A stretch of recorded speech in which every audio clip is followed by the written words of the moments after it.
A police officer finds two 3-year-old twin girls shivering in the cold at the supermarket parking lot. One of them says, "My stepmother doesn't want us anymore." He never expected to be shocked upon discovering that the billionaire stepmother was his ex-girlfriend. Night had fallen with an unusual chill in Oakwood Hills, a refined suburb known for its imposing mansions and tree-lined streets. Officer Jack Harris, a 35-year-old man with sharp eyes and broad shoulders, was driving his patrol car slowly through the deserted parking lot of the local grocery store. His night shifts were usually quiet, but something in the air made his veteran instincts tingle with caution. The car's headlights cut through the darkness, illuminating rows of empty vehicles and elongated shadows. Jack was about to turn around when a subtle movement caught his attention. He frowned, leaning over the steering wheel for a better view. There, between two luxury cars, were two small figures huddled together. Jack's heart raced. Children, at this time of night. He parked the patrol car and got out quickly, the icy air stinging his face. As he approached, the scene became clearer and more distressing. They were two little girls, identical down to the last strand of blonde hair, and they couldn't be more than 3 years old. They were hugging each other, trembling violently, their small bodies barely covered by thin pajamas. "Hello," Jack called gently, crouching down to their eye level. "It's all right. I'm a police officer. Can I help you?" The girls looked at him with wide and frightened eyes. One of them, who seemed slightly braver, spoke in a trembling voice that broke Jack's heart.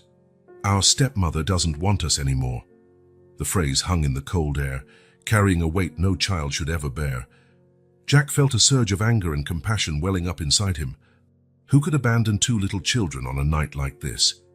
"You must be freezing," Jack said, removing his heavy uniform jacket. He gently wrapped it around them, noticing how they immediately nestled into its warmth. "Let's get into the patrol car where it's warmer, okay? And maybe we can find something tasty for you to eat." The girls nodded timidly, letting Jack guide them to the car. He turned the heater up full blast, watching as the girls' cheeks slowly regained some color. "My name is Jack," he said, offering a reassuring smile. "Can you tell me your names?" "I'm Emily," said the girl who had spoken before. "And I'm Sarah," the other one whispered, her voice almost inaudible. Jack nodded, keeping his expression calm despite the flood of worries in his mind. "Emily and Sarah, those are beautiful names. Listen, I saw there's a convenience store on the corner. How about we go get some hot chocolate for you?" The girl's eyes lit up slightly at the mention of chocolate, and Jack felt a tightness in his chest. How often did these kids get to enjoy small pleasures like that? Minutes later, they were back in the patrol car, the girls carefully blowing on their steaming drinks. Jack took the moment to quickly contact dispatch. "Dispatch, this is Unit 27. I have two minors in my custody, found alone in the parking lot on Elm Street. Twin girls, approximately 3 years old, named Emily and Sarah. Requesting information on the family and guidance on how to proceed." The response came almost immediately, and the dispatcher's surprise was evident in their voice. "Unit 27, please confirm the minor's last name." Jack gently asked the girls, who answered in unison, "Blackwood." When Jack relayed the information, there was a tense silence before dispatch replied, "Unit 27, the minors in question are the daughters of Robert Blackwood, CEO of Blackwood Tech. Billionaire family, residents at Blackwood Mansion, 1250 Hillcrest Avenue. Upper authorities are being notified." Jack felt his stomach churn. The Blackwoods were practically royalty in Oakwood Hills. Their tech company was one of the biggest in the country, and their charity events were legendary. How on earth had the children of a billionaire ended up abandoned in a freezing parking lot? Thanking dispatch, Jack switched off the radio and turned to the girls, who now looked a bit more relaxed, their tiny fingers wrapped around the cups of hot chocolate. "Emily, Sarah," he began softly, "can you tell me how you got to the parking lot?" The girls exchanged looks, a silent communication only twins seemed capable of. Emily was the one who spoke. "Jenny brought us. She said it was an adventure." Jack frowned. "Jenny? Who's Jenny?" "Our stepmother," Sarah mumbled, her eyes fixed on the cup. "Daddy calls her Jennifer." Jack's mind raced. Jennifer Blackwood, the stepmother. He vaguely remembered seeing her picture in local magazines, always smiling beside her husband at gala events. "And why did Jenny bring you here?" Jack asked, keeping his voice calm despite the growing feeling that something was very, very wrong. Emily shrugged, a surprisingly grown-up gesture for such a small child. "She said we had to wait, that it was a hide-and-seek game." Sarah added in a low voice, "But it's been a long time, and it's cold." Jack felt a protective surge course through him. These girls had clearly been abandoned, but why? And for how long had they been out there? "Do you know what time Jenny brought you here?" he asked. The girls looked at each other again, clearly confused by the question. Jack realized that children so young probably had no real sense of time. "Was it dark?" he tried. Emily nodded. "Yes, but not super dark. The store lights were still on." Jack glanced at his watch. It was past 11 p.m. now. The grocery store closed at 10 p.m. The girls had been out there for at least an hour, possibly more. He made a decision at that moment. Protocol said he should wait for backup or social services, especially given the prominence of this family. But looking at those tired, frightened faces, Jack knew he couldn't just leave them sitting in his patrol car. "Emily, Sarah," he said, turning fully to face them. "How would you feel if I took you home? I bet your bed is much more comfortable than this car, right?" The girls exchanged uncertain looks. "Will Jenny be mad?" Sarah asked, her voice barely above a whisper. Jack felt his heart clench. "Don't worry about Jenny right now. My job is to make sure you're safe, okay?" Slowly, the girls nodded. Jack started the engine, a sense of determination settling in his chest. As he pulled out of the parking lot, he couldn't help noticing how the girls shrank back slightly at the sound of the motor. During the drive, Jack did his best to keep the conversation light, hoping to distract the girls from any fear or anxiety they might be feeling. "So, girls, what's the best part about living in a big house?" he asked, keeping his eyes on the road but watching them in the rearview mirror. Emily was the first to answer, her voice showing a little more enthusiasm. "The garden. There's a huge swing and lots of flowers." Sarah nodded eagerly. "And the treehouse that Daddy built." Jack smiled, relieved to see a bit of joy returning to their faces. "Wow, a treehouse! That sounds amazing.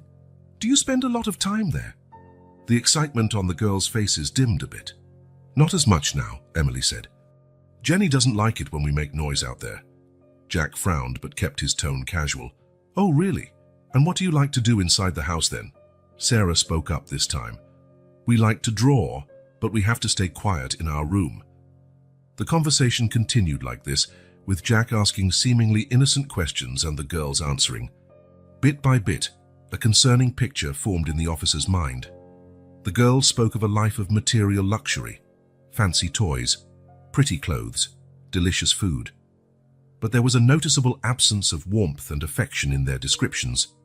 Jack noticed how they always referred to their stepmother as Jenny, never Mom or any affectionate term. And there was a subtle tension whenever they mentioned her, as if they were walking on eggshells even miles away from her.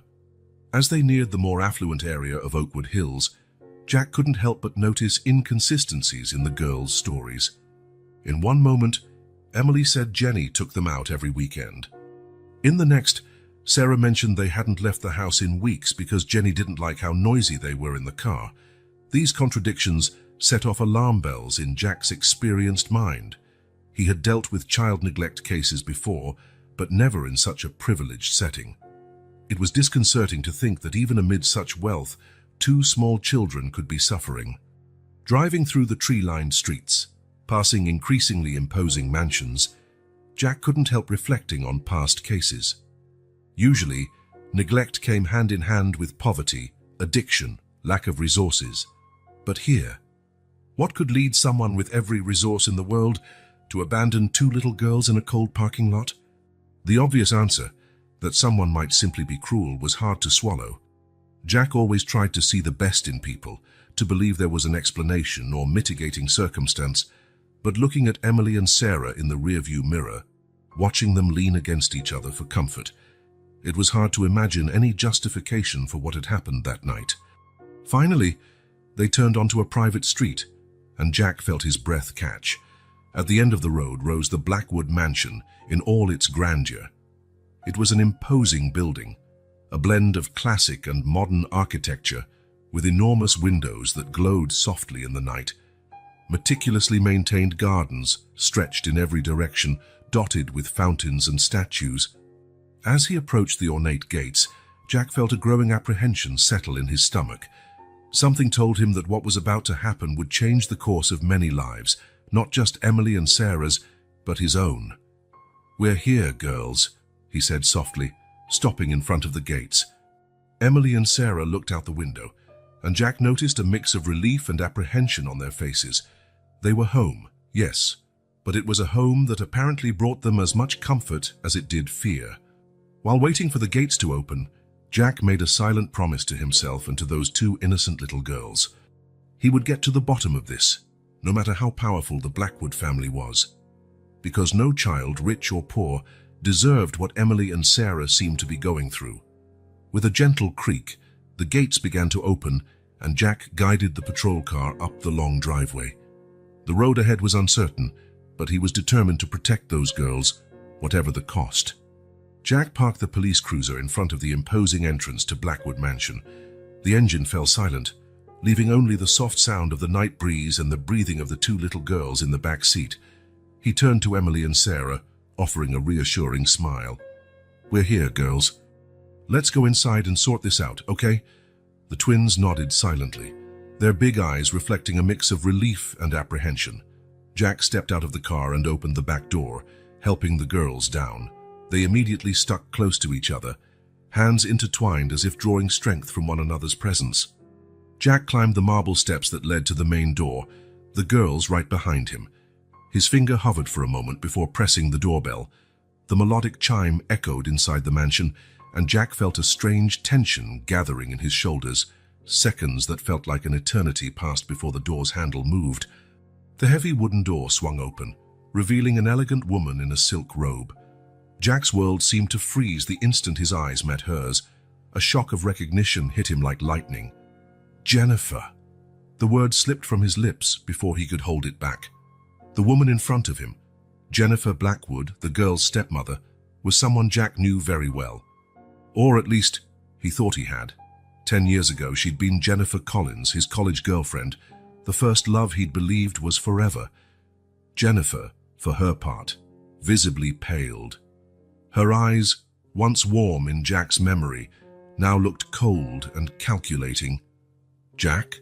Her voice was a tense whisper. "What are you doing here?" The initial shock gave way to a palpable tension. Jack struggled to maintain his professional composure, aware of the two little girls behind him. "Good evening, Mrs. Blackwood," he said, his voice turning formal. "I found Emily and Sarah alone in the supermarket parking lot. They said they were left there." Jennifer's eyes narrowed, a flash of irritation crossing her face. "That's ridiculous," she said sharply. "The girls must have made up a story. They've been in bed for hours." Jack felt the girls edge closer to him, as if seeking protection. He took a step forward, partially blocking Jennifer's view of the children. "Jennifer, they were out there alone in the cold for at least an hour. This is serious." "It's Mrs. Blackwood to you, officer," Jennifer snapped back, her voice taking on a cutting tone Jack had never heard before. "I don't know what these girls told you, but I can assure you it's all lies. They have very active imaginations." Jack felt a pang of discomfort. The woman in front of him seemed like a distorted version of the Jennifer he'd once known. Where was the compassionate girl who used to volunteer on weekends, the dedicated student who dreamed of making a difference in the world? "Jennifer." "Mrs. Blackwood," Jack corrected himself. "We need to talk about this. Child abandonment is a very serious matter." "Abandonment?" Jennifer let out a humorless laugh. "Are you accusing me of something, Officer Harris?" The way she emphasized his title made Jack realize how much their positions had changed. 10 years ago, they were college sweethearts with simple dreams. Now, he was a patrol cop, and she was the wife of a billionaire. "I'm not accusing anyone," Jack replied calmly. "I'm just reporting what I saw and heard." "The girl said you took them there." Jennifer crossed her arms, her stance exuding a chill Jack had never experienced from her before. "Look, Jack," she said, lowering her voice. "I don't know what kind of game you're playing here, but I suggest you stop now." You have no idea what kind of influence we have in this town." The veiled threat caught Jack by surprise. This was definitely not the Jennifer he once knew. "Is that a threat, Mrs. Blackwood?" Jennifer shrugged, a cold smile playing on her lips. "Just a friendly reminder. After all, we're old friends, aren't we?" At that moment, a housekeeper appeared behind Jennifer. Her eyes widened slightly upon seeing the girls, but she quickly masked her surprise. "Maria," Jennifer said, without taking her eyes off Jack, "take the girls to their room. Make sure they get a hot bath." The housekeeper nodded quickly, reaching out for Emily and Sarah. The girls hesitated, looking fearfully at Jack. "It's okay," Jack said softly, kneeling down to their level. "Go with Maria. I'll make sure everything is fine, okay?" Reluctantly, the twins followed the housekeeper into the mansion, casting worried glances over their shoulders as they disappeared down the hallway. Once the girls were out of sight, Jennifer's facade seemed to crack for a moment. She ran a hand over her face, suddenly looking very tired. "What do you want, Jack?" she asked, her voice quieter now. "Money? Is that it?" Jack felt as if he'd been punched in the stomach. "Money? You think that's what this is about? Jennifer, 2 children were found alone in the cold. This has nothing to do with money." Jennifer studied him for a long moment, as if trying to solve an especially difficult puzzle. "You really haven't changed at all, have you?" she finally said, a hint of something, maybe regret, in her voice.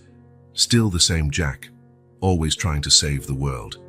"And you've changed too much," Jack replied, unable to hide the disappointment in his voice. "What happened to you, Jen?" The old nickname seemed to hit her like a slap. For a brief moment, Jack glimpsed the girl he used to know, vulnerable and unsure, but as quickly as it appeared, it vanished, replaced by the icy Mrs. Blackwood. "Life happened, Jack," she said, lifting her chin. "Not everyone can afford to hold on to childish ideals. Some of us had to grow up." Jack shook his head, a deep sadness settling in his chest. "Growing up doesn't mean losing your humanity, Jennifer." "Enough," Jennifer said abruptly. "I've heard enough. The girls are home, safe and sound. Your job is done here, Officer Harris." Jack knew she was dismissing him, but he couldn't simply walk away. Not with so many questions unanswered, not with the lingering feeling that something was very wrong in that house. "This isn't over, Jennifer," he said firmly. "I'll need to file a report about the incident, and if I find any indication of neglect or abuse—" "You won't find anything," Jennifer interrupted, her voice full of cold certainty, "because there's nothing to find, and if you insist on this ridiculous crusade, Jack, I guarantee you'll regret it. There are bigger things at play here than you can imagine." With those words, she took a step back, ready to close the door, but before she could, Jack set his foot on the threshold. "Jen," he said, using the nickname once more, his voice almost pleading, "what happened to you, to the girl who wanted to change the world? Who cared about people?" For a moment, something flickered in Jennifer's eyes, a hint of pain, maybe regret. But as quickly as it appeared, it vanished, replaced by an icy resolve. She grew up, Jack, and learned the world is a much more complicated place than we thought back in college. "Now, if you'll excuse me, I have 2 girls to look after." With a swift motion, she pushed the door, forcing Jack to step back. The heavy wooden door closed with a dull thud, leaving Jack alone on the porch, staring at his own distorted reflection in the polished surface. He stood there for a few moments, trying to process everything that had just happened. The unexpected reunion with Jennifer, the shocking transformation of his ex-girlfriend, the disturbing implications about the girls. It was too much to take in at once. Slowly, Jack descended the marble steps, each step weighted with the night's revelations. When he reached his patrol car, he paused, looking back at the imposing mansion. Soft lights glowed through the windows, a facade of normalcy that now seemed terribly deceptive. Sitting in the car, Jack didn't start the engine right away. He closed his eyes, taking a deep breath, trying to calm the storm of emotions in his chest. The shock of seeing Jennifer again still reverberated through him, mingled with deep concern for the girls and a growing resolve to uncover the truth behind it all. The Jennifer he'd known in college, kind, passionate, full of ideals, seemed completely gone. replaced by a cold, calculating woman who made thinly veiled threats. What could have caused such a drastic change? And, more importantly, what did it mean for Emily and Sarah? Jack opened his eyes, his gaze fixed on the mansion ahead. Jennifer's words echoed in his mind. There are bigger things at play here than you can imagine. What had she meant by that? What dark secrets were hiding behind those elegant walls? One thing was certain. He couldn't simply ignore what had happened tonight. Regardless of his past with Jennifer, regardless of her threats, Jack had a duty to those little girls. He had to find out the truth, no matter the cost. With one last look at the mansion, Jack started the engine. As he pulled out through the ornate gates, a firm resolution took hold of his heart. He would get to the bottom of this, no matter how long it took or how hard it became. Emily and Sarah deserved that. And perhaps the memory of the Jennifer he once knew and loved deserved it too. The road ahead would be difficult. Jack knew that. He would be facing not just Jennifer, but all the power and influence of the Blackwood family. But as he drove through the quiet streets of Oakwood Hills, Jack felt a growing determination settle into his chest. Tonight had only been the beginning. A door to a larger mystery had been opened, and Jack was determined to walk through it, no matter the dangers that awaited on the other side. Because in the end he knew that truth and justice must prevail, not just for Emily and Sarah, but for all children who might be suffering in silence behind the elegant facades of places like this. With those turbulent thoughts, Jack disappeared into the night, leaving Blackwood Mansion and its secrets behind, at least for now. But he knew, with a certainty that resonated in every fiber of his being, that he would return. And when he did, he would be ready to face whatever he found. The night had brought shocking revelations and unearthed long-buried memories. But more than that, it had planted the seeds of an investigation that promised to shake the foundations of Oakwood Hills. And at the center of it all was Jack, a determined cop, a confused ex-boyfriend, and now the unlikely guardian of a secret that threatened to topple the carefully constructed world of the Blackwoods. As Jack's patrol car disappeared into the darkness, the lights of Blackwood Mansion continued to glow, seemingly serene. But behind those illuminated windows, secrets simmered, ready to surface. And Jack Harris would be the key to uncovering them all. The sun had barely risen when Jack Harris walked into the police station, determination etched on his tired face. The previous night had been a whirlwind of emotions and discoveries, but now it was time to turn that shock into action. He offered quick greetings to his colleagues, ignoring their curious looks as he made his way to his desk. Jack powered up his computer, and while waiting for the system to boot, his mind drifted back to the scenes of the previous night. The frightened faces of the twins, Emily and Sarah, still haunted him. And then there was Jennifer, the woman he once loved, now a cold, threatening stranger. He shook his head, forcing himself to focus. There was work to do. He spent the first few hours conducting a thorough investigation into Jennifer Blackwood's current life. Local society magazines showed an elegant, smiling woman, always at her billionaire husband's side, Robert Blackwood, at charity events or major product launches from Blackwood Tech. At first glance, it all looked perfect. But Jack knew better. He dug deeper, searching for any mention of the twins. To his surprise, there were very few. Occasionally, there was a family photo with the girls dressed identically, shy smiles that never reached their eyes. Jack noticed how Jennifer was rarely photographed interacting directly with her stepdaughters. As the morning wore on, Jack decided it was time to visit the place where everything had begun, the supermarket. He drove there, parking his patrol car discreetly out back. The manager, a middle-aged man named Frank, greeted him with a concerned look. "Officer Harris, how can I help you?" Jack briefly explained that he was investigating an incident from the previous night, without revealing who was involved. Frank nodded and called over a few employees who had been on shift that night. The first to speak was a tall, thin security guard named Mike. "Yes, officer, I remember something strange last night," Mike said, scratching his chin. "Around 9:30 p.m. I saw a really fancy car pull into the lot. It was odd, you know. Not the kind of car we usually see around here." Jack nodded, encouraging him to continue. The car stopped for a few minutes and then sped off. I thought about checking it out, but I had to deal with a teenager trying to shoplift some drinks. Jack took notes. Were you able to see who was in the car? Mike shook his head. No, the windows were too dark. But it was a black Bentley, I'm sure of that. Jack felt his stomach tighten. He remembered seeing a black Bentley in the Blackwood Mansion's garage the previous night. Next to speak was a young cashier named Lisa. She looked nervous, wringing her hands as she talked. I saw the girls, she said quietly. 2 identical little girls. They hung around by my register for a while. I thought about asking if they were lost, but we got so busy and, God, I should have done something. Jack rested a reassuring hand on Lisa's shoulder. It's not your fault. Can you tell me how long you saw them? Lisa frowned, thinking, at least an hour, maybe more. They looked so scared. Jack thanked the employees and asked to see the security camera footage.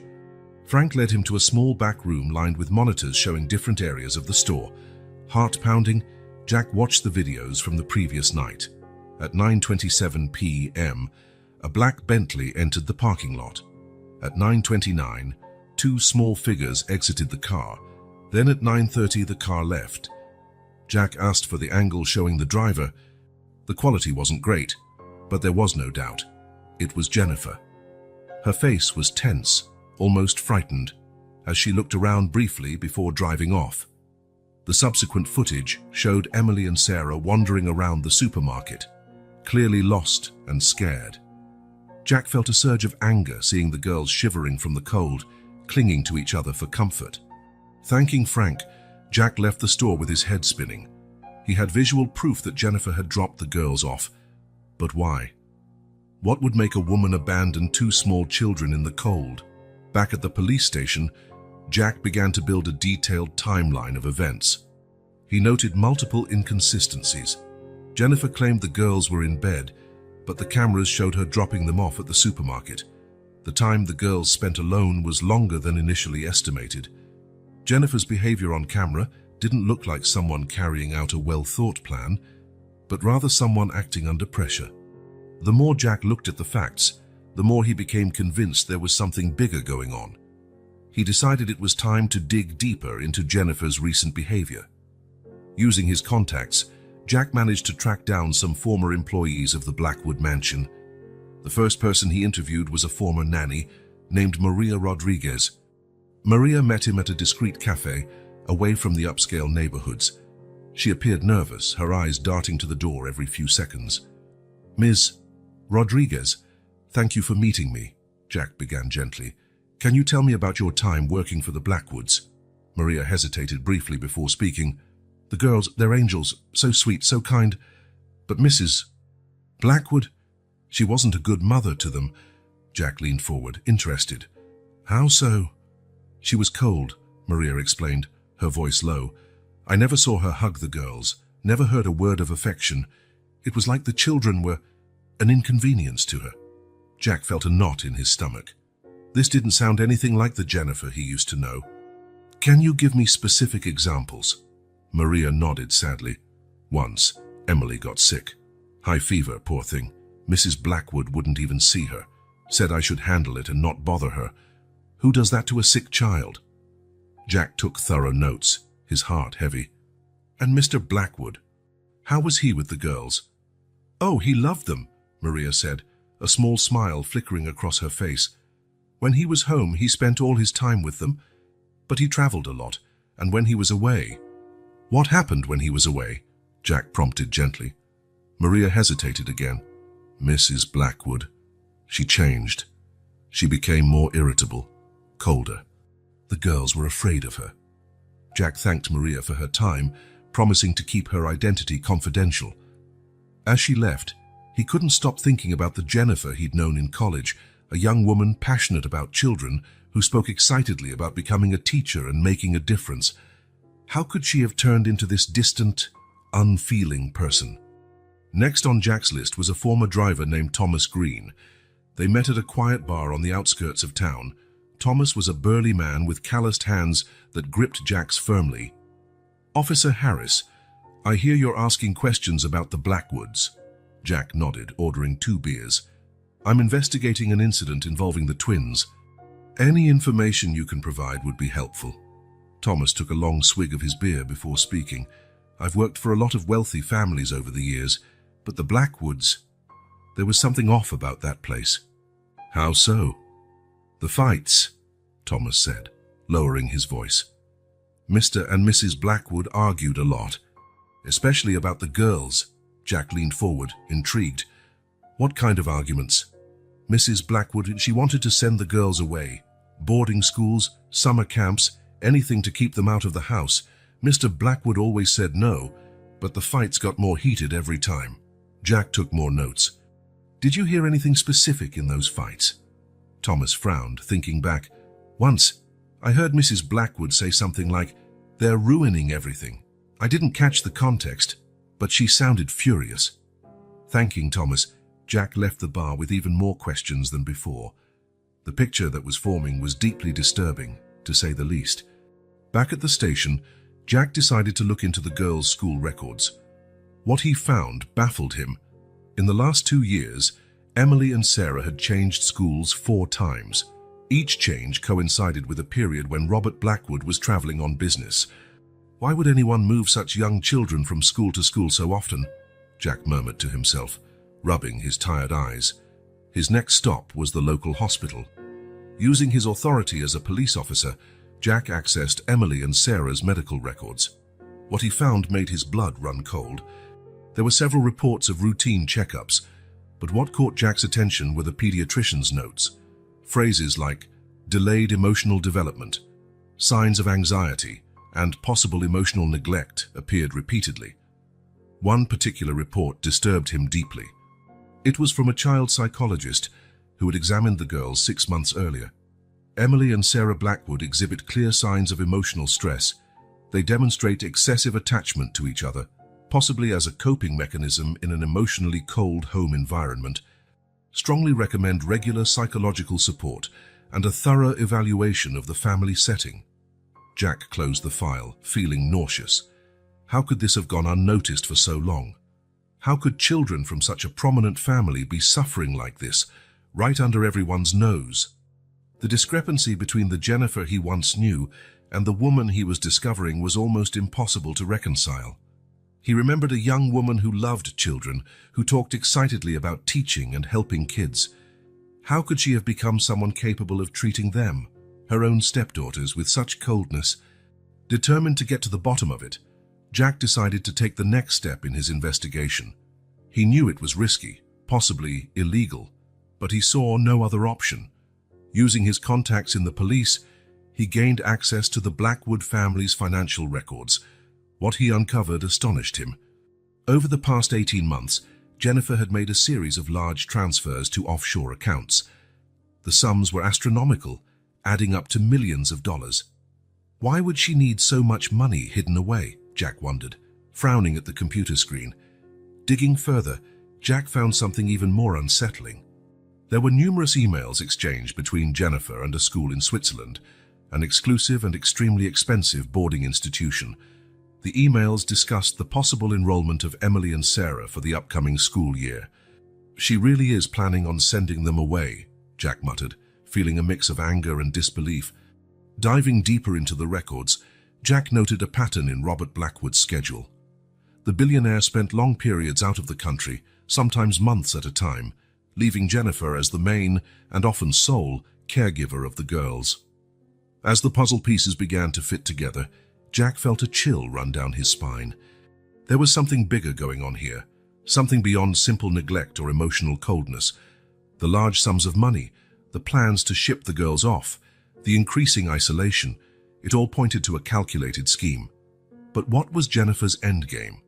What could she possibly gain by abandoning her stepdaughters and potentially destroying her family? Jack leaned back in his chair, his mind racing. He had enough evidence to justify a formal investigation, possibly even Child Protective Services involvement. But something still nagged at him. If he acted too hastily, Jennifer could use her influence to cover everything up. And if there was something even larger at stake, something he still hadn't uncovered. After hours of deliberation, Jack made a decision. He needed to confront Jennifer again, this time armed with all the evidence he'd gathered. It was risky, possibly dangerous, but he knew it was the only way to truly understand what was happening and, more importantly, to protect Emily and Sarah. With renewed resolve, Jack began to organize all his findings. He compiled a detailed dossier, including copies of surveillance footage, financial records, medical reports, and statements from former employees. As he worked, the image of Jennifer, the Jennifer he'd known so many years ago, continued to haunt him. How could someone change so drastically? What could have happened to turn a once idealistic young woman into a person capable of such callousness and possible cruelty? Jack knew he was about to wade into dangerous waters. The Blackwoods were powerful, influential, capable of crushing his career with a phone call. But when he thought of Emily and Sarah's frightened faces, he realized he had no choice. With a deep sigh, Jack closed the dossier. Tomorrow he would confront Jennifer again, and this time he wouldn't leave without answers. As night fell over Oakwood Hills, Jack remained at his desk, meticulously reviewing every detail of his investigation. He knew the showdown with Jennifer would be a turning point, not only for the case, but potentially for his career and personal life as well. As he organized his notes and evidence, Jack couldn't help reflecting on the complexity of the situation. Each new discovery seemed to raise more questions than answers. Why was Jennifer stashing so much money in offshore accounts? What was the true reason behind sending the girls to a Swiss boarding school?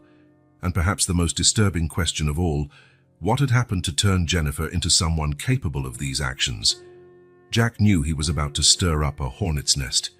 The Blackwoods weren't just wealthy, they were powerful. Confronting Jennifer directly was risky, but he saw no other option. The lives of Emily and Sarah were at stake. Glancing at the clock, Jack realized it was well past midnight. He rubbed his tired eyes, feeling the weight of the entire investigation bearing down on him. Tomorrow would be a critical day, one that could change everything. With one last look at the dossier he'd prepared, Jack shut down his computer and stood up. Walking through the nearly empty station, he felt a mix of determination and apprehension. Whatever happened tomorrow, he knew there would be no turning back. When he got home, exhausted yet mentally wired, Jack couldn't fall asleep right away. Lying in bed, he mentally replayed every detail of the case, every clue, every inconsistency. The security footage of Jennifer abandoning the girls blended with memories of happier times, when they were young and in love. Finally, in the early hours of the morning, Jack fell into a fitful sleep. His dreams were a jumbled mix of past and present, hope and fear. In one moment, he was back at college, laughing with Jennifer under an autumn sun. In the next, he was at Blackwood Mansion, running through endless corridors, hearing distant cries from children he couldn't reach. When the alarm rang, Jack woke with a start, heart pounding. The day had arrived. Today, he would confront Jennifer and demand answers. Today, he would fight for the truth and for the safety of two innocent girls. With renewed resolve, Jack got ready and stepped out into the early morning. As he left his house, the rising sun cast long shadows across the quiet streets of Oakwood Hills. Jack had no idea what awaited him, but he was prepared to face whatever came. The beginning of the investigation was drawing to a close, but the true battle was only just starting.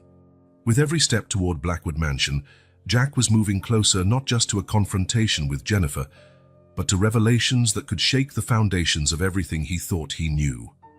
The afternoon sun cast long shadows across the immaculate lawn of Blackwood Mansion as Jack Harris parked his police cruiser near the ornate gate. He took a deep breath, feeling the weight of the dossier in his hands and the responsibility on his shoulders. This was the moment of truth. Walking with steady steps toward the main door, Jack's racing heart contrasted with the determined expression on his face. He rang the doorbell, the melodic chime echoing through the mansion. Seconds that felt like forever passed before the door opened, revealing Jennifer Blackwood. "Officer Harris," she said, her voice cold and controlled. "To what do I owe this unannounced visit?" Jack kept his gaze locked on hers. "Mrs. Blackwood, we need to talk. It's about Emily and Sarah." For a brief moment, Jack saw something. Fear, anger, flash in Jennifer's eyes. But as quickly as it came, it vanished, replaced by a polished mask of indifference. "Come in," she said, stepping aside. "Let's speak in the office." Jack followed her down the opulent hallway, noting how Jennifer maintained a rigid posture, her high heels echoing on the marble floor. She led him into a spacious office, furnished with mahogany pieces and shelves filled with books that looked untouched. "So, officer," Jennifer began, sitting behind an imposing desk, "what brings you here today?" Jack remained standing, placing the dossier on the desk. "I have some questions about the night I found Emily and Sarah at the supermarket parking lot." Jennifer arched a perfectly shaped eyebrow. "I thought we'd already cleared up that misunderstanding." "It wasn't a misunderstanding, Jennifer," Jack said, voice firm. "I have evidence that you deliberately left the girls there." Her face hardened. "That's absurd." "You have no proof." Jack opened the dossier, spreading photos and documents across the desk. "I have security camera footage showing you dropping off the girls. I have statements from the supermarket staff, and much more." Jennifer glanced at the documents, her composure beginning to crack. That means nothing. You don't understand the context. Then explain it to me," Jack pressed. "Explain why you abandoned 2 small children in the cold. Explain the money transfers to offshore accounts. Explain the plans to send them to a boarding school abroad." Silence followed, heavy with tension. Jennifer looked at Jack and then at the documents and back at him. Something in her eyes shifted, as if she'd made a decision. "You want the truth, Jack," she said, her voice taking on a tone he'd never heard before. "The truth is that I never wanted these kids. They're a constant reminder that I'm the second wife, the replacement." Jack felt as though he'd been punched. "Jennifer, what are you talking about?" She stood, walking over to the window. "You have no idea what it's like to live in this world, Jack. The luxury, the power, the expectations.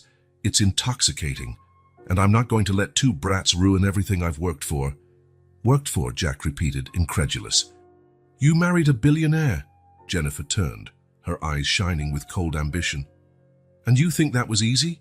You think any girl can just show up and win over someone like Robert Blackwood? I planned this. I molded myself. I became exactly what he wanted." Jack shook his head, struggling to comprehend the transformation of the woman in front of him. "And the girls? They're innocent in all of this." "They're an obstacle," Jennifer spat. "Robert adores them, of course, the perfect father when he's around. But he's always traveling, always busy. And I'm stuck with the constant reminder that I'll never be the first, the real Mrs. Blackwood." "So you tried to get rid of them," Jack concluded, horror evident in his voice. Jennifer shrugged, a disturbingly casual gesture given the weight of her words. "I tried to do things discreetly. Boarding schools, summer camps, anything to keep them away. But Robert always interfered. And the money. The offshore transfers." A cold smile formed on Jennifer's lips. "Precautions, Jack. In this world, you never know when you'll need an escape hatch." Jack felt a wave of nausea. This was not the Jennifer he'd once loved. This was a stranger, cold, calculating, willing to harm innocent children out of ambition and greed. "You can't be serious," he said, his voice almost pleading. "The Jennifer I knew would never do this." She laughed, a joyless sound. "That Jennifer was an idealistic fool. She grew up, Jack. She learned how the world really works." Jack stepped closer, his voice resolute. "This ends now, Jennifer. I'm reporting all of this to the authorities. The girls need protection." At that moment, Jennifer's expression shifted, the mask of coldness replaced by something more calculating. "Come on, Jack. We're both adults here. I'm sure we can come to an understanding." "An understanding," Jack repeated, incredulous. Jennifer approached, her expensive perfume enveloping him. "Think about it. How much does a police officer like you make?" "I could change your life, Jack. All you have to do is forget this little investigation." Jack felt his stomach turn. "Who you're trying to bribe me?" "I'm offering you an opportunity," Jennifer replied softly. "Enough money for you to retire comfortably, maybe move somewhere sunny, all in exchange for a bit of discretion." For a moment, Jack was speechless, shocked at Jennifer's audacity. Was this really the same woman he'd fallen for years ago?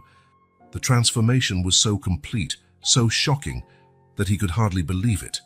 "You really think I'd accept that?" Jack finally said, his voice trembling with contained anger. "That I'd ignore what you did to those kids for money?" Jennifer shrugged, stepping back. "Everyone has a price, Jack. I was just trying to find yours." At that moment, the sound of a door opening echoed through the house. Jennifer froze, her eyes widening in alarm. "Jennifer, I'm home!" A man's voice echoed down the hallway. "Robert," Jennifer whispered, panic evident in her voice.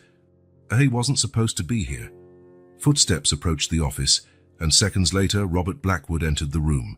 He was a tall, distinguished man, with grey flecks in his hair, and the confident air of someone who'd spent years at the top of the corporate world. "Jennifer, darling, He stopped abruptly upon seeing Jack. "What's going on here?" Jack turned to face Robert, aware of the palpable tension in the air. "Mr. Blackwood, I'm Officer Jack Harris. I'm here about an incident involving your daughters." Robert frowned, looking from Jack to Jennifer. "What incident? Jennifer, what's he talking about?" Jennifer opened her mouth to reply, but Jack was faster. "Mr. Blackwood, there's evidence that your daughters were deliberately left in a parking lot a few nights ago. I'm investigating possible neglect and abuse." Robert's face went pale. "What? That's impossible. Jennifer, tell him it's a misunderstanding." Jack watched Jennifer, seeing how she fought to regain her composure. "Robert, dear, it's nothing like that." Officer Harris is confused. "I'm not confused, Mrs. Blackwood," Jack said firmly. "I have concrete evidence, and including surveillance footage." Robert staggered slightly, bracing himself on the desk. I don't understand. Jennifer, what's going on?" The air in the office was charged with tension. Jack could see Jennifer calculating her options, her gaze darting between him and Robert. "This is ridiculous," she finally said, her voice trembling slightly. "Robert, you can't believe this. It's obviously some kind of extortion attempt." Jack felt his patience wearing thin. "Enough lies, Jennifer. Tell your husband the truth, or I will." Robert looked from Jack to Jennifer, confusion and fear evident on his face. "Jennifer." For a moment, it seemed she would continue denying everything. But then, something in her expression shifted. Her shoulders sagged, and a bitter smile appeared on her lips. "You know what, Robert? Yes, it's true. I left your precious little girls in that parking lot, and you know what else? It was a relief." Robert reeled as if he'd been slapped. "What? How could you?" Jennifer laughed, a cold, humorless sound. "How could I? How could you make me live in the shadow of your late wife all these years? How could you expect me to love children that constantly remind me I'm just a replacement?" Jack watched the scene unfold, aware that he was witnessing the collapse of a marriage and possibly an empire. Robert looked completely stunned, unable to process what he was hearing. I need to see my daughters," Robert finally said, his voice trembling. "Where are Emily and Sarah?" "At school," Jennifer replied coldly. "Where I don't have to look at them?" Robert turned to Jack, his eyes pleading. "Officer, please tell me my daughters are safe." Jack nodded gravely. "They're safe, Mr. Blackwood, but I strongly advise you to take immediate steps to ensure their security and well-being." Robert nodded, seeming to age years in that moment. Yes, of course. I need to call my lawyer." Jennifer let out a bitter laugh. "Oh yes, call the lawyers. We'll see who comes out on top, Robert." Jack had seen enough. He gathered his evidence, aware that what he had witnessed was only the tip of the iceberg. "Mrs. Blackwood, Mr. Blackwood," he said formally, "I'll be reporting all of this to the relevant authorities. I advise you both to fully cooperate with the upcoming investigation." Jennifer glared at him with pure hatred. "You have no idea what you started here today, Jack. You have no idea what forces you're toying with." Jack met her gaze without wavering. "What I know is that 2 innocent children need protection, and I'll do whatever it takes to make sure they get it." With those words, Jack left the office, leaving behind the chaos he had set in motion. As he walked down the hallway, he could still hear Jennifer and Robert's raised voices echoing behind him. Stepping out of the mansion, Jack took a deep breath of the cool afternoon air. His heart still pounded, his mind racing with all that had happened. The Jennifer he once knew and loved had vanished, replaced by a cold, calculating woman he barely recognized. Yet despite the shock and sadness he felt, Jack knew he had done the right thing. Emily and Sarah needed protection, and he was determined to see they got it.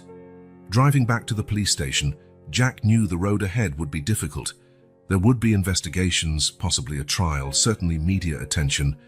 The Blackwoods were powerful, and Jennifer would not go down without a fight. But Jack was prepared to face whatever came next, because in the end, it all came down to two innocent little girls who deserved a chance to grow up in safety and love.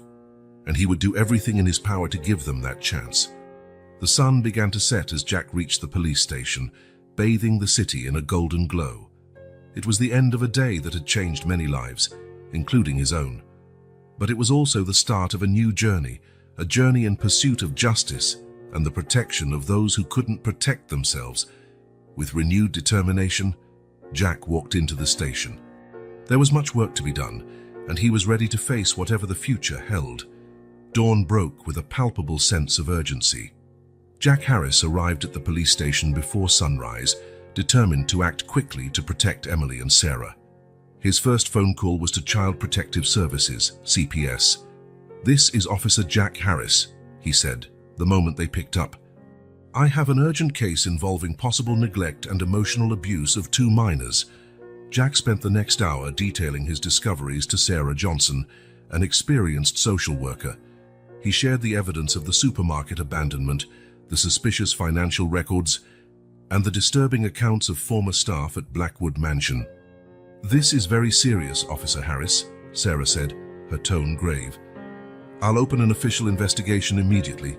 We'll need to interview the children and assess their home environment." Jack nodded, even though she couldn't see him. "I understand. And what about the immediate safety of the girls?" "Given the nature of the allegations, we can file for a temporary removal order," Sarah explained, "but we'll need a judge to approve it." Over the following hours, a series of events unfolded quickly. A CPS team was dispatched to the girls' school for an initial assessment.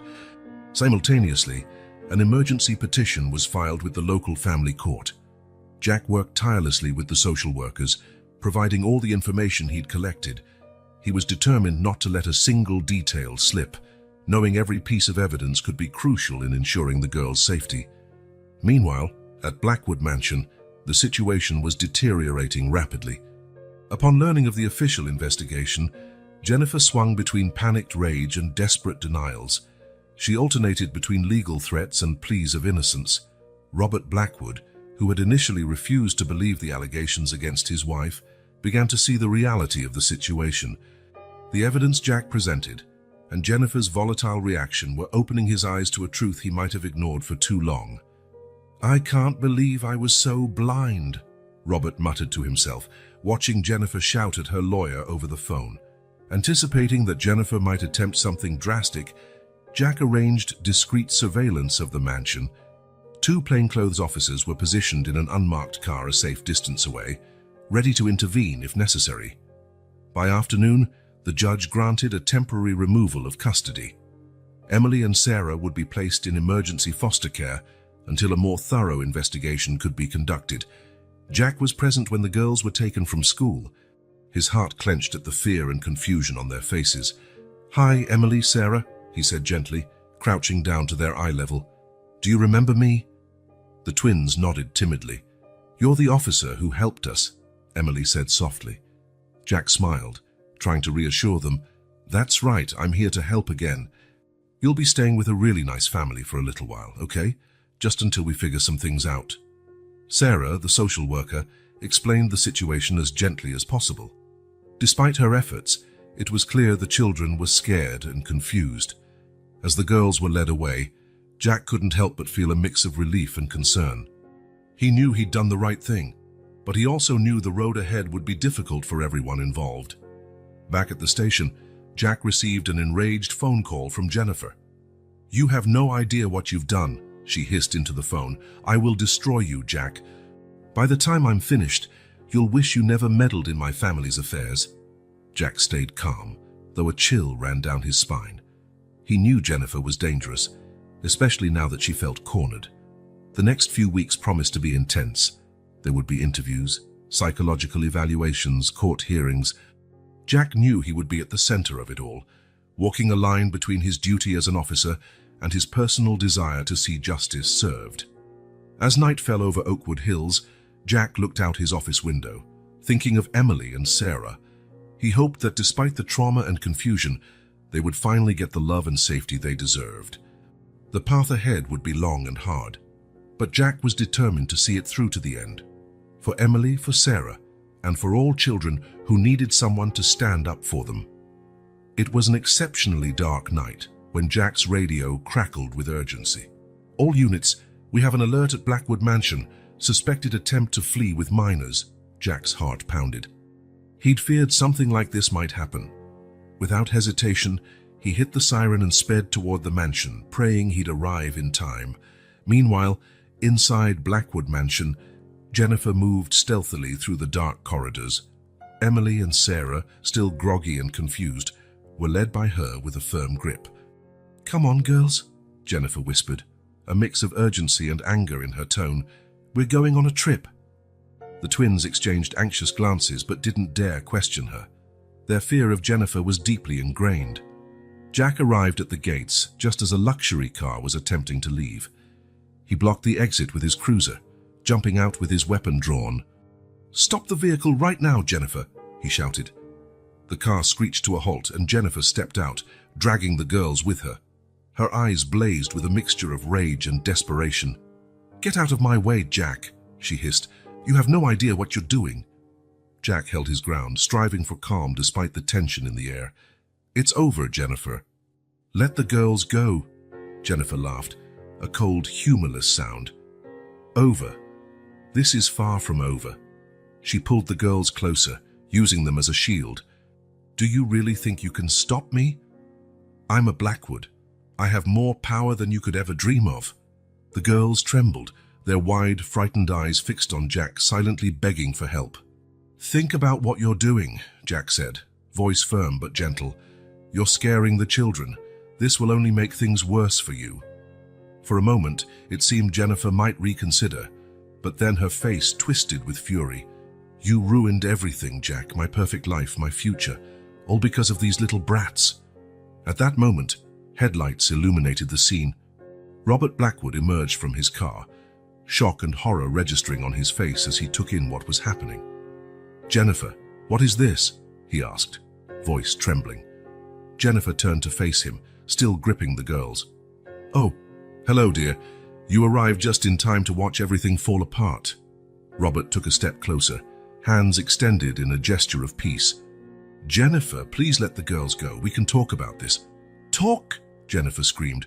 "There's nothing to talk about. These kids ruined everything. I should have sent them away years ago."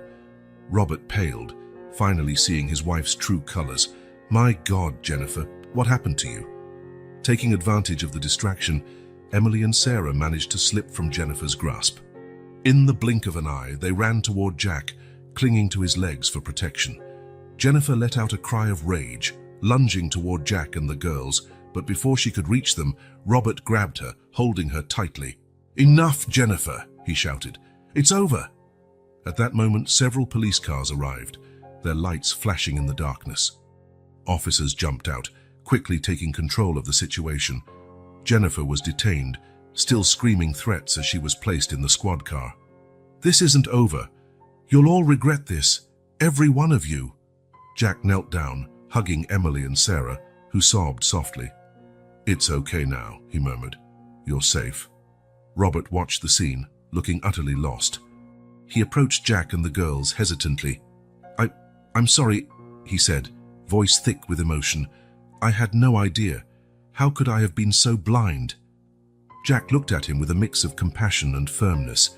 "What matters now is taking care of these girls, Mr. Blackwood. They're going to need a lot of support and love." Robert nodded, tears in his eyes. He knelt beside Jack, opening his arms to his daughters. After a moment's hesitation, Emily and Sarah ran into their father's embrace. While the police wrapped up Jennifer's arrest, Jack watched the family reunion. The road ahead would be long and tough, but at least now there was hope. The night that began with so much tension and danger ended with the promise of a new beginning. The stars shone overhead, silent witnesses to a battle that had finally reached its conclusion. The sun had barely risen when Jennifer Blackwood was taken to the interrogation room at the Central Police Station in Oakwood Hills. Sitting stiffly on a metal chair, she glared at the two-way mirror with an icy look, her lips pressed into a thin line of determination. Two seasoned detectives entered the room, their expressions mirroring the gravity of the situation. For hours, they tried to get answers from Jennifer, asking about the girl's abandonment, the suspicious money transfers, and her plans to send the twins abroad. But Jennifer remained stubbornly silent, answering only with an occasional no comment or "I'll speak only with my lawyer." Meanwhile, a team of investigators was meticulously searching Blackwood Mansion and the Blackwood Tech offices. Every document, every email, every financial record was examined with a fine-tooth comb. What they found was disturbing. In addition to the evidence Jack had already gathered, investigators discovered a detailed diary Jennifer kept, outlining her plans to get rid of her stepdaughters. There were notes about boarding schools in Europe, contacts with attorneys specializing in international custody, and even research on how to alter identification documents. In another part of the station, Robert Blackwood faced his own interrogation. Unlike his wife, he talked non-stop, a mix of confession and remorse. "I should have known," he repeated, running his hands through his hair in despair. The constant trips, the girls switching schools, their withdrawn behavior. How could I have been so blind? The detective questioning him kept a neutral expression, but asked pointed questions. "Mr. Blackwood, in all these years, you never suspected something was wrong?" Robert lowered his head, shame evident in his posture. I guess I didn't want to see." Jennifer always had an explanation, always made it seem like she was acting in the girl's best interests. And I was too busy with the company to question her. Meanwhile, in a specially designed children's interview room, Emily and Sarah were gently questioned by specialized child psychologists. Their revelations were heartbreaking. "Jenny doesn't like it when we make noise," Sarah said quietly, clinging to a stuffed bear. "She says kids should be seen, not heard." Emily nodded, adding, "Sometimes, when Daddy travels, Jenny locks us in our room.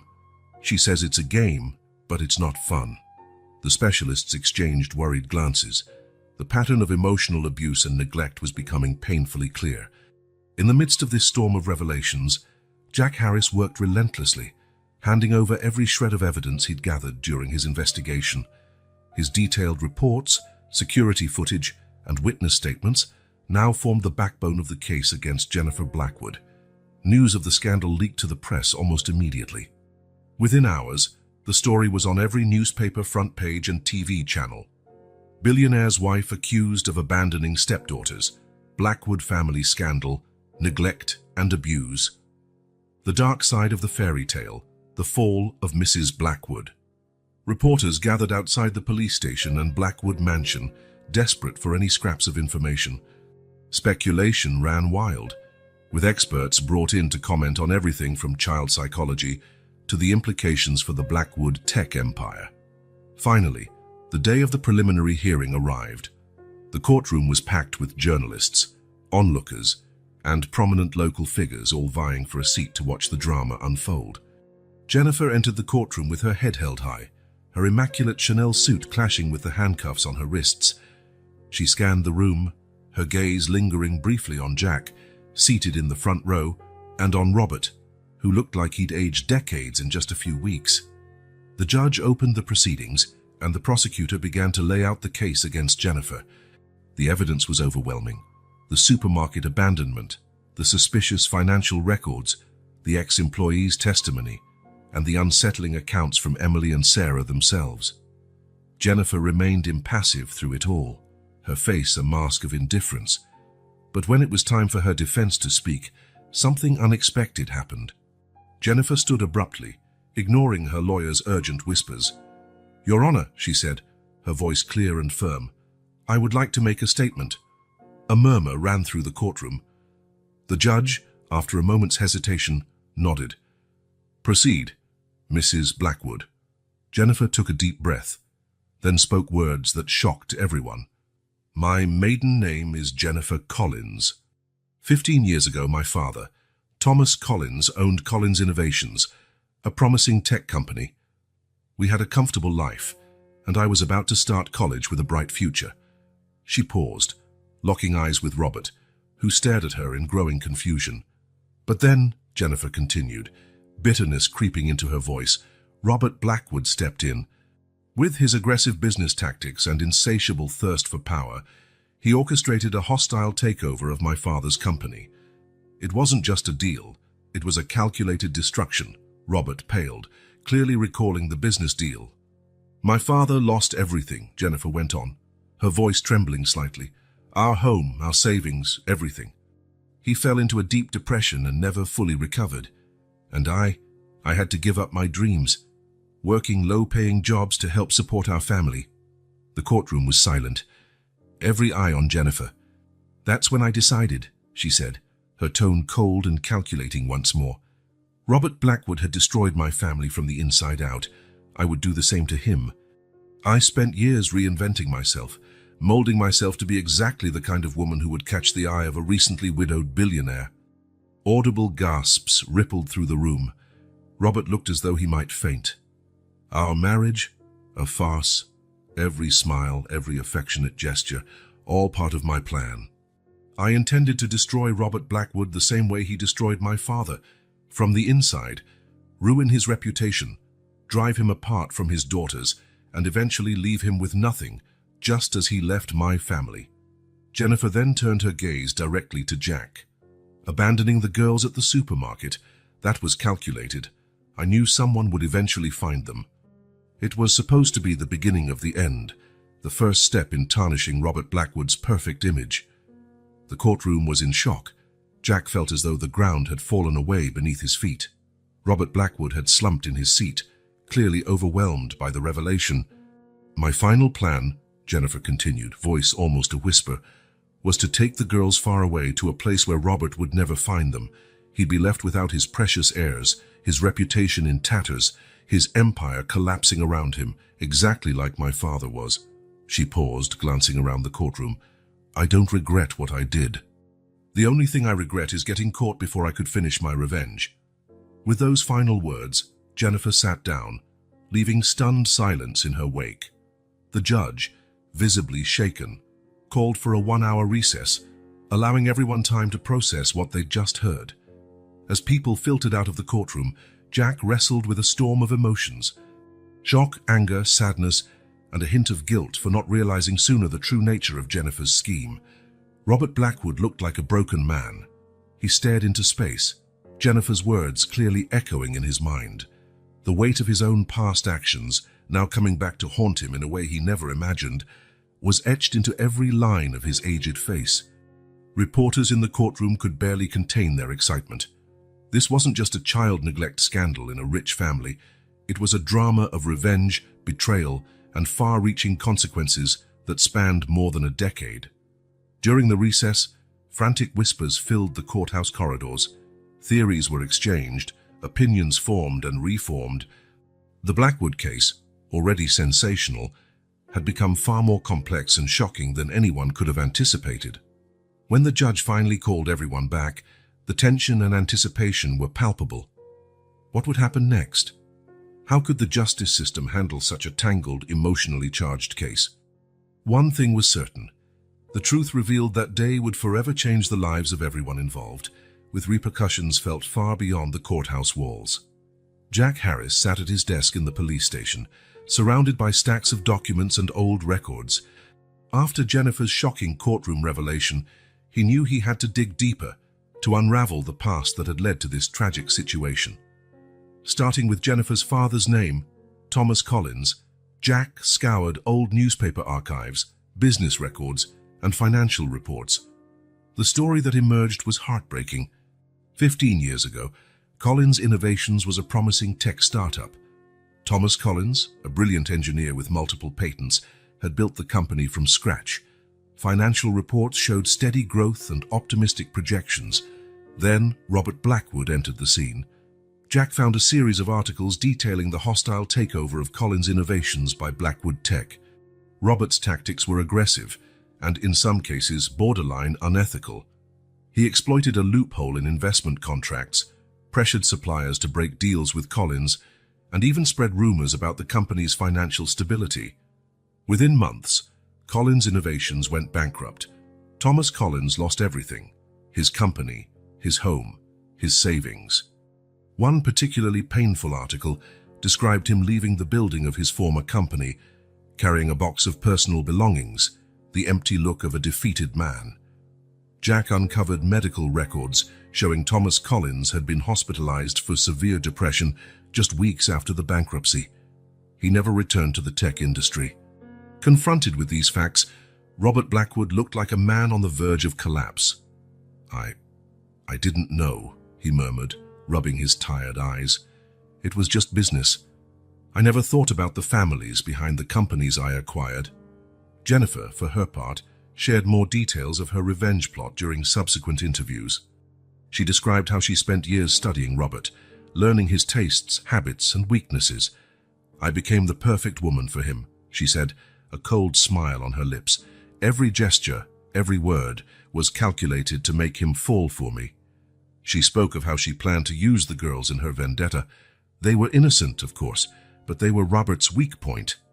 "I knew driving them away from him would be the final blow." Jack listened with a mixture of horror and fascination. It was hard to reconcile the Jennifer he'd known in college with this cold, calculating woman. One of the hardest aspects of the case was explaining the situation to Emily and Sarah. A team of child trauma therapists was brought in to help. The girls, still so young, struggled to grasp the complexity of it all. "So, Jenny isn't our real mother?" Emily asked, her small voice full of confusion. "And she doesn't love us," Sarah added, tears welling up in her eyes. The therapists did their best to explain in a way the children could understand, emphasizing that none of it was their fault and that they were deeply loved by their father and many others. Jack watched it all unfold, feeling the weight of how far-reaching the consequences of past actions could be. A business deal made 15 years ago had set in motion a chain of events that led to this moment: destroyed lives, a broken family, 2 innocent children traumatized. He couldn't help reflecting on how our actions, however insignificant they might seem at the time, could have repercussions far beyond what we could imagine. Robert Blackwood never dreamed his hostile takeover would lead to this. Jennifer, in her quest for revenge, never fully considered the harm she'd inflict on innocent children.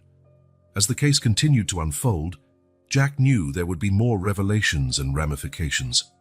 The past had been brought to light, but the future remained uncertain for everyone involved.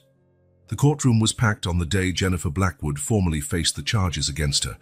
The buzz in the crowd died down when she walked in, escorted by officers, her face a mask of determination. Jack Harris, seated in the front row, couldn't help noticing how much she seemed to have aged. Deeper lines around her eyes, her posture less haughty.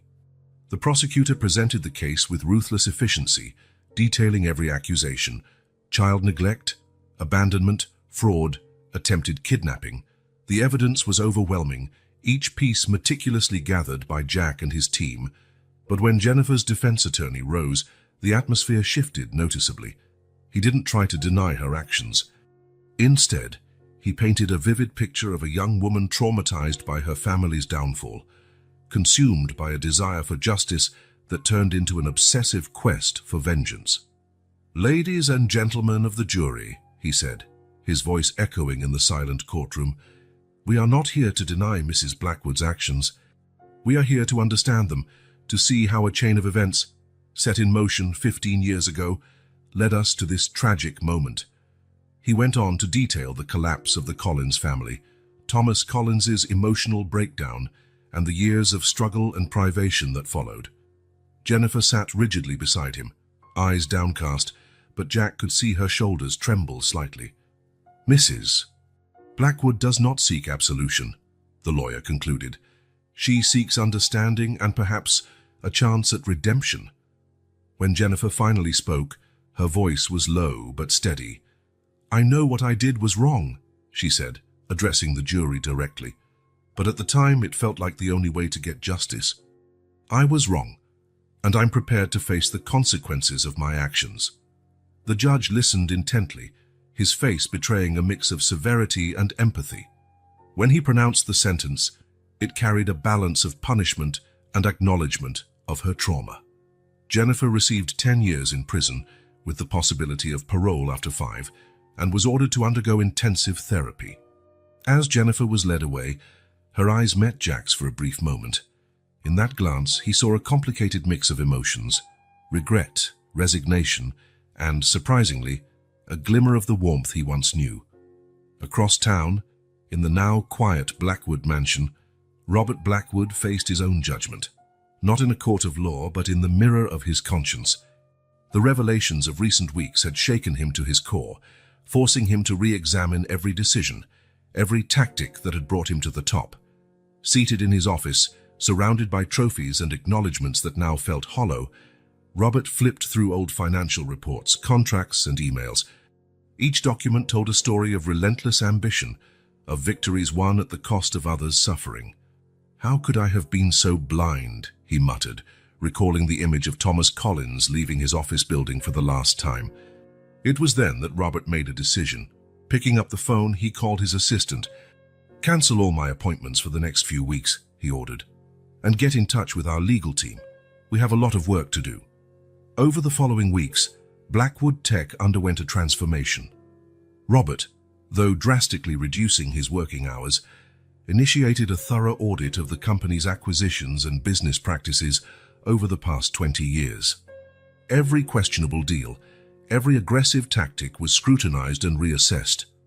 More than that, Robert began devising plans to compensate those harmed by his past actions. Compensation funds were set up, job offers extended to former employees of acquired companies, and in some cases, Robert even returned control of subsidiaries to their original owners. "I can't undo the past," he said in a press conference, exhaustion clear on his face. "But I can work for a better future, for my family, for my company, and for all those impacted by my actions." Meanwhile, Jack Harris wrestled with his own inner demons. The investigation, the trial, the revelations, they'd left him emotionally drained. But it was his conflicting feelings about Jennifer that kept him awake at night. He found himself replaying memories of their college days, recalling the vibrant, idealistic young woman he'd loved. How had that Jennifer turned into the cold, vengeful woman at Blackwood Mansion? And more troublingly, was there still a trace of that original Jennifer beneath the hardened exterior? "She made terrible choices," Jack told himself, gazing out his apartment window at the sleeping city, "but I can't help wondering, what if it had been me? What if my family had been destroyed? How far would I go for justice or revenge?" These questions plagued him, a reminder of how thin the line could be between justice and vengeance, between righteousness and obsession. For Emily and Sarah, the ramifications of Jennifer's and Robert's actions were far more immediate. They were placed under the care of specialized child therapists, attending daily sessions to process recent events. At first, therapy was tough. The girls alternated between silent defiance and bursts of anger and confusion. "Why didn't Jenny love us?" Sarah asked one day, tears rolling down her cheeks. "Did we do something wrong?" Emily, the more reserved of the two, spent days drawing dark images of houses with locked doors and lonely figures. Slowly, with patience and care, the therapists helped the girls understand that none of this was their fault, that Jennifer's behavior stemmed from her own pain and anger, not something they had done. "Sometimes," one of the therapists explained gently, "grown-ups make bad choices because they're hurting inside. That doesn't make it right, but it helps us understand." Over the weeks, small signs of progress began to appear. The girls smiled more often, laughed more freely. Though the trauma couldn't be erased, they were gradually learning to cope. The question of custody became a central issue in court. Robert, committed to making amends, fought fiercely for the right to raise his daughters. But years of unintentional neglect weighed against him. "Mr.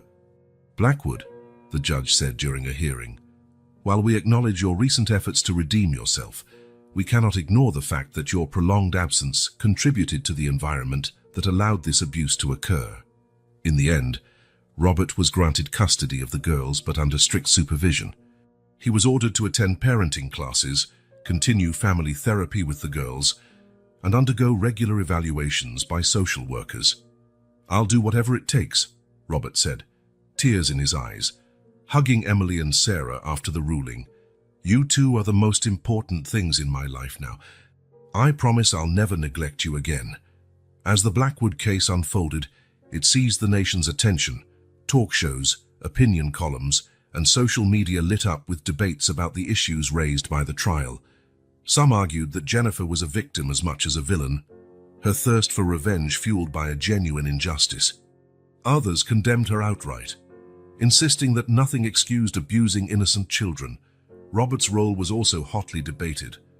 Some saw him as an example of redemption, praising his efforts to correct past mistakes. Others maintained that his current actions couldn't erase the damage he'd caused over the years. The Blackwood case is a powerful reminder of the far-reaching consequences of our actions, wrote a respected columnist.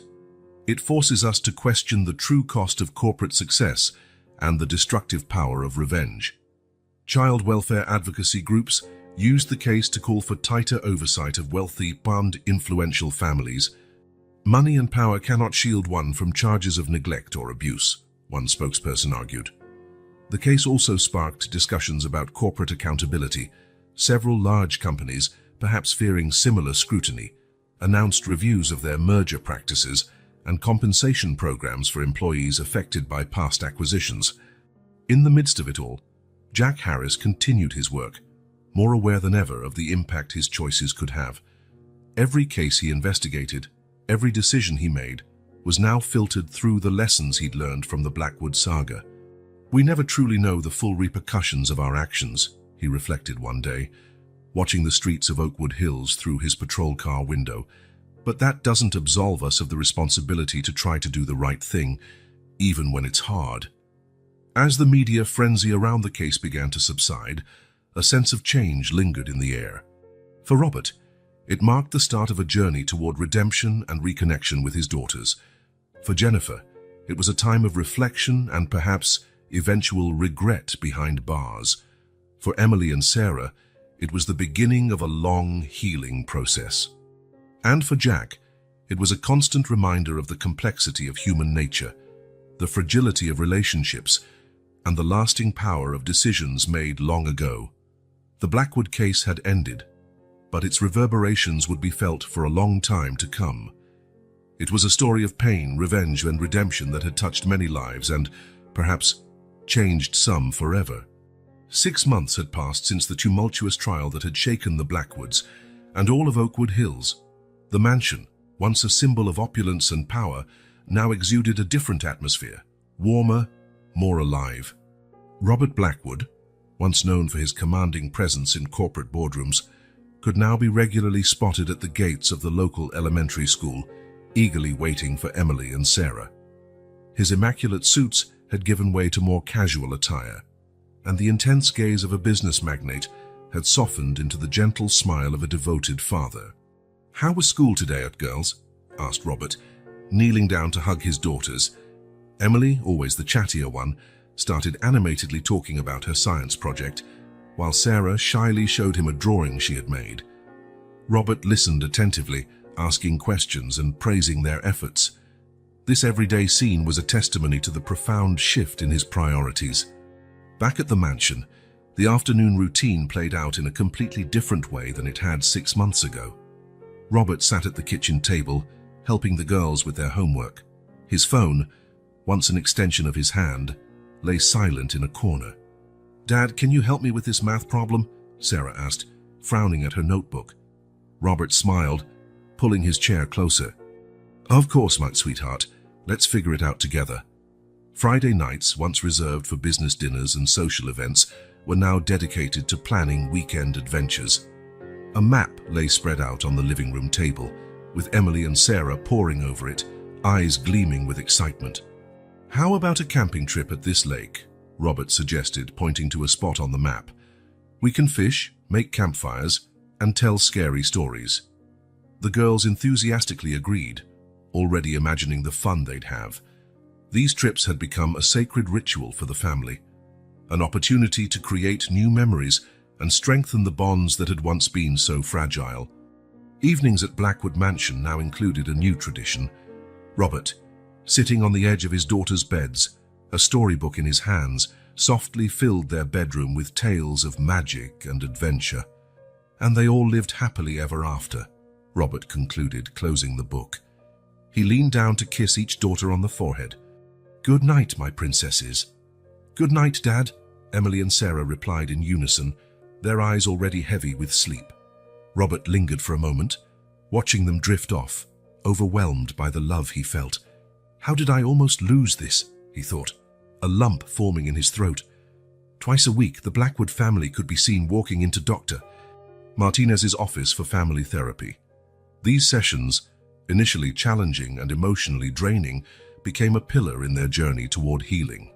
"Robert," Dr. Martinez said during a recent session, "I've noticed a significant improvement in your ability to express emotions and connect with the girls." "How does that feel?" Robert glanced at Emily and Sarah, who were quietly drawing in a corner of the room. "It's liberating," he admitted. "I never imagined being vulnerable could make me feel so strong." At Blackwood Tech, the change was equally palpable. Robert, though cutting back his work hours dramatically, implemented a series of radical reforms. The company adopted a new code of ethics, prioritizing sustainable and socially responsible business practices. "It's not just about profit," Robert declared in a shareholders' meeting. "It's about building a legacy we can be proud of, one that benefits not just us but the whole community." One of Robert's most notable initiatives was establishing the Blackwood Foundation for Corporate Justice. Generously funded with his own resources, the foundation aimed to help families harmed by unethical corporate practices, offering legal, financial, and emotional support. "It's our responsibility to correct past mistakes and create a more just future," Robert explained at the foundation's launch. At home, the signs of Emily's and Sarah's emotional recovery grew more evident by the day. Their smiles came easier, their laughter more unrestrained. The treehouse, once a symbol of isolation, now resonated with the sounds of play and giggles. Jack Harris, the police officer whose investigation had sparked this transformation, had become a frequent and welcome presence in the Blackwoods' lives. He often visited the mansion, joining the family for Sunday barbecues or casual soccer matches in the yard. "You know, Jack," Robert said one afternoon, watching the girls play, "I never imagined I'd say this, but I'm grateful for everything that happened. It was painful, but necessary." Jack nodded, understanding. "Sometimes we have to face our shadows to find the light." As summer approached, excitement filled the air at Blackwood Mansion. Robert and the girls gathered in the living room, maps and travel brochures scattered around them. "So, what do you think?" Robert asked, eyes shining with enthusiasm. 2 weeks exploring the Grand Canyon?" "Yes!" Emily and Sarah shouted in unison, jumping up and down with excitement. Robert laughed, pulling them into a tight hug. Then it settled. "It's going to be the best trip ever." The next morning, Robert was out in the garden with Emily and Sarah, helping them water the flowers they'd planted together months ago. The morning sun cast a golden glow over the scene, as if nature itself was smiling on this reborn family. Jack Key, who had stopped by for a quick visit, watched from a distance. He couldn't help smiling at the contrast between the Robert Blackwood he'd met 6 months earlier and the man he saw now, relaxed, smiling, fully present with his daughters. Robert looked up and spotted Jack. With a smile, he motioned for his friend to join them. As Jack approached, Robert pulled his daughters closer. "Thank you," he said softly to Jack, emotion in his voice. "For everything." Jack nodded, a wave of satisfaction washing over him as he saw how far they had come. "You did all the hard work," he replied. "I just pointed the way." As the sun climbed higher, promising a new day full of possibilities, the scene in the Blackwood garden was one of hope and renewal. Robert, Emily, and Sarah together in a warm embrace, with Jack right beside them, a reassembled family, stronger and ready to face the future together. And so, amid the scent of freshly watered flowers and the distant chirping of birds, a new chapter began for the Blackwoods, a story not of wealth or power, but of love, forgiveness, and second chances, a story that, despite every obstacle, promised a happy ending.